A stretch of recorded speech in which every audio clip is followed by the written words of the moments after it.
রাজা কুজা রাজার বাড়ি ছিল, এটাই আমরা জানতাম। এখানে মুসলমানকে খুব জ্বালাতন করতো, এটুকুই আমরা শুনে আসছি ছোট থেকে।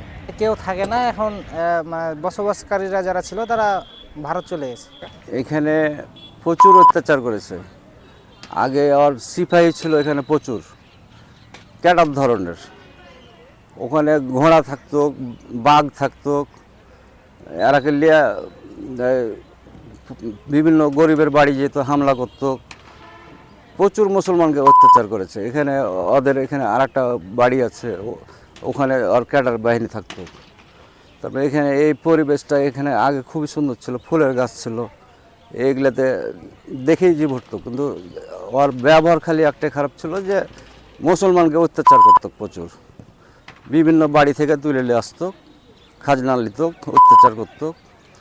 এখান থেকে তখন মুসলমান আস্তে আস্তে আস্তে আস্তে যখন বেশি হলো এলাকাতে, তখন ওরাকে এখান থেকে এমন তাড়ান দিলে যে একবারে রাতারাতি তখন ইন্ডিয়া পালালছে।